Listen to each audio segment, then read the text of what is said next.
Salut, c'est Jonathan, ton conseiller immobilier. Bienvenue dans cette nouvelle vidéo. Aujourd'hui, je m'adresse à toi, acheteur. Je vais te dire comment tu vas présenter ton offre d'achat à ton vendeur. Comment tu vas faire en sorte de maximiser tes chances qu'elle soit acceptée, limiter, on va dire, la négociation, ne pas avoir de contre-offre. On va essayer de maximiser tes chances. Voilà, donc là, je m'adresse vraiment à toi pour le moment où tu transmets ton offre. Là, on ne va pas parler vraiment de négociation. J'ai déjà fait une vidéo qui traite plus en détail de la négociation, comment on va dire défendre ton offre. Mais là, on parle vraiment du premier instant au moment où tu vas la transmettre. Voilà, on va parler un peu technique de comment faire passer le message à ton vendeur. Mais avant tout, si tu n'es pas abonné à la chaîne, je t'invite à le faire tout de suite. Tu vas y découvrir plein de conseils liés à la transaction immobilière. Tout ça, c'est pour t'aider, c'est gratuit. Ça me fait plaisir.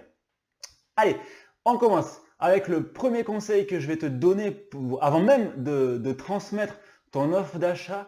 Ça va être de te préparer et de te fixer un objectif. Pourquoi c'est hyper important? Parce que voilà, quand tu achètes de l'immobilier, bon, pour ta résidence principale, très souvent, il y a de l'affect. Très souvent, il y a des sentiments, ce qui est tout à fait normal. On est des animaux sociaux, on est des êtres humains. Donc, si tu agis pas comme un robot, si tu agis pas en fonction des objectifs que tu te fixes, tu pourrais te retrouver à acheter le bien trop cher, ou si tu t'es mal préparé, tu n'as pas été voir le banquier ou le courtier avant, tu pourrais convoiter un bien finalement qui est inaccessible pour toi. Donc c'est pour ça que la préparation est hyper importante et il faut aussi que tu te poses la question en cas de contre-offre. Donc le but de la vidéo, c'est d'éviter qu'il n'y en ait pas, mais ça va quand même certainement arriver. Donc comment agir dans le cas d'une contre-offre? Voilà. Si tu fais une offre comme ça et que tu ne sais pas où tu peux aller, on va dire à partir du quel prix tu n'achèteras plus, ben, tu peux te laisser un peu dépasser, faire des erreurs et surtout acheter le bien trop cher et faire des erreurs. Donc voilà, avant même de transmettre ton offre, tu te prépares, tu te fixes un objectif auquel tu n'iras plus. Ça, c'est le premier conseil. Le deuxième conseil technique que je vais te donner pour transmettre ton offre au vendeur, ça va être de le faire dans un premier temps, donc par oral, et tout de suite après lui envoyer par l'écrit, ou tout de suite le faire par écrit d'ailleurs. Mais le plus important à retenir, c'est qu'il faut que le vendeur ait une trace écrite. Alors, c'est pas d'un point juridique que je te dis ça, parce qu'une offre n'a aucune valeur juridique, tu n'es absolument pas engagé tant que tu n'as pas signé le compromis chez le notaire. Donc c'est pas vraiment par rapport au juridique, c'est plus par rapport à l'engagement, pour montrer à ton vendeur comme quoi tu es motivé et que tu es sérieux. Voilà. C'est-à-dire que le vendeur, si tu lui dis juste par oral, il va se dire ouais, voilà, le mec il m'a fait une offre à 100 000 euros, moi j'ai rien, je sais pas s'il est sérieux. Voilà. Tandis que s'il a une offre écrite, un mail, un courrier, ce que tu veux, ben, le vendeur, il va être tout seul avec son courrier et il va se dire, tiens, lui, il est sérieux quand même, j'ai une offre écrite, il est prêt à s'engager, quoi. Les écrits sont beaucoup plus, les écrits restent, donc ils sont plus engageants. Voilà. Quoi mettre maintenant sur ton offre, sur ton papier? Tu vas mettre évidemment le prix auquel tu souhaites acheter le bien. Tu vas mettre l'adresse du bien et on va en parler juste après. Un délai hyper important. Donc ça, c'est le prochain conseil que je te donne, c'est dans ton offre d'achat, tu mets un délai. C'est-à-dire que tu dis au vendeur que passer par exemple une semaine, je trouve qu'une semaine c'est bien pour réfléchir quand même, ou 5 jours, tu choisis en fait, ben t'es plus acheteur. Toi, tu continues à chercher, tu fais comprendre au vendeur que tu as des biens similaires sur le secteur et que tu vas continuer à visiter. Ce qui fait que le vendeur va se dire, tiens, lui, c'est pas un rigolo, il est sérieux et en plus, il me donne un délai. Donc là, tu joues un petit peu sur la pression en fait. Donc voilà, ça c'est hyper important. Tu mets un délai dans ton offre, tu mets un petit peu la pression au vendeur, toujours dans ta lettre écrite. Et le vendeur, il va se retrouver avec cette lettre et il va malheureusement être pour lui tout seul avec cette lettre.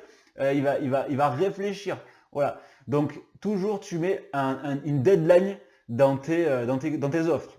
Un autre conseil que je peux te donner qui peut montrer ton sérieux, c'est avec ton offre, tu joins une simulation bancaire. Une simulation bancaire ou une étude de ta banque ou un mail, ce que tu veux, mais une trace écrite de la banque comme quoi elle te suit sur le projet. Encore une fois, tu montres ton sérieux au vendeur. Là, c'est vraiment même si une simulation ne vaut pas grand-chose en réalité entre toi et moi, tu montres quand même que tu as fait des démarches auprès de la banque et tu montres ton sérieux et comme quoi tu es motivé parce que le vendeur, il sait que s'il signe un compromis avec quelqu'un qui n'est pas sérieux ou qui a un refus de prêt, il va perdre 3 mois ou 2 mois. Donc le vendeur, il ne veut pas perdre de temps généralement.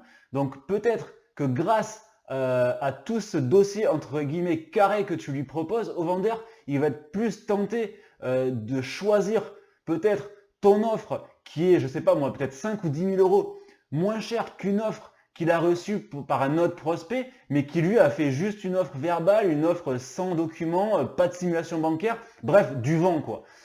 Donc moi j'ai déjà vu plein de dossiers passés parce qu'on avait ensemble monté un dossier carré, on avait joué carte sur table auprès du vendeur. Le vendeur nous avait suivi. Pourquoi? Parce qu'il était en sécurité. Tu vas vraiment rassurer le vendeur et montrer de la confiance.